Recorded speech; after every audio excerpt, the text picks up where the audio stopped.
മലപ്പുറം തിരൂരങ്ങാടിയിൽ ലോറിയിൽ കടത്തിയ വൻ സ്ഫോടക വസ്തു ശേഖരം പിടികൂടിയ കേസ് ദേശീയ അന്വേഷണ ഏജൻസി ഏറ്റെടുത്തതിനു പിന്നാലെ സംസ്ഥാനത്തെ വിവിധ ഇടങ്ങളിൽ റെയ്ഡ്. കോഴിക്കോട്, മലപ്പുറം, കണ്ണൂർ, കാസർഗോഡ് ജില്ലകളിലെ വിവിധ കേന്ദ്രങ്ങളിലാണ് കൊച്ചി NIA യൂണിറ്റിന്റെ നേതൃത്വത്തിൽ പുലർച്ചെ 5 മണി മുതൽ ഒരേ സമയം പരിശോധന ആരംഭിച്ചത്.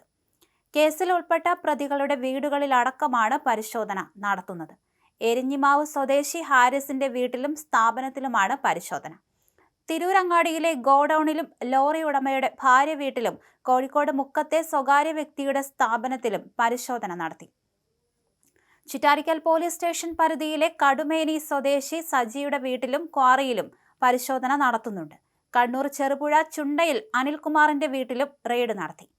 ഫെബ്രുവരി 7-നാണ് ചെമ്മാട് കോഴിക്കോട് റോഡിലെ ഫർഹ ഹോളോ ബ്രിക്സ് കമ്പനിക്കുള്ളിൽ സൂക്ഷിച്ചിരുന്ന ലോറിയിൽ നിന്ന് സ്ഫോടക വസ്തുക്കൾ പിടികൂടിയത്.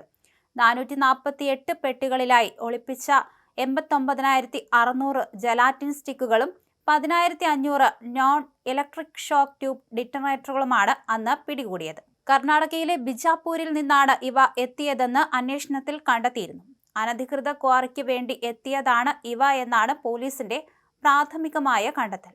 വൻതോതിൽ സ്ഫോടക വസ്തുക്കൾ എത്തിച്ചതിനു പിന്നിൽ മറ്റ് അട്ടിമറി നീക്കങ്ങൾ ഉണ്ടോ എന്ന് കണ്ടെത്താനാണ് ദേശീയ അന്വേഷണ ഏജൻസിയുടെ ശ്രമം. തിരൂരങ്ങാടിക്കടുത്ത് ചെമ്മാട് വെച്ച് ഉള്ളി കയറ്റി വന്ന ലോറിയിൽ ഒളിപ്പിച്ച നിലയിലായിരുന്ന ജലാറ്റിൻ സ്റ്റിക്കുകളും നോൺ ഇലക്ട്രിക് ഷോക്ക് ട്യൂബ് ഡിറ്റണേറ്ററുകളുമാണ് പിടികൂടിയത്. രഹസ്യ വിവരത്തെ തുടർന്ന് ഒരു ഇഷ്ടിക നിർമ്മാണ യൂണിറ്റിൽ പോലീസ് നടത്തിയ റെയ്ഡിലാണ് ലോറിയിൽ നിന്ന് സ്ഫോടക വസ്തുക്കൾ കണ്ടെത്തിയത്. മലപ്പുറം തിരൂരങ്ങാടി പോലീസ് സ്റ്റേഷൻ പരിധിയിലെ ചെമ്മാട് കോഴിക്കോട് റോഡിൽ പ്രവർത്തിക്കുന്ന ഫർഹ ഹോളോ ബ്രിക്സ് കമ്പനിക്കുള്ളിൽ നിർത്തിയിട്ടിരുന്ന ലോറിയിൽ നിന്ന് വൻ സ്ഫോടക വസ്തു ശേഖരമായിരുന്നു പിടികൂടിയത്.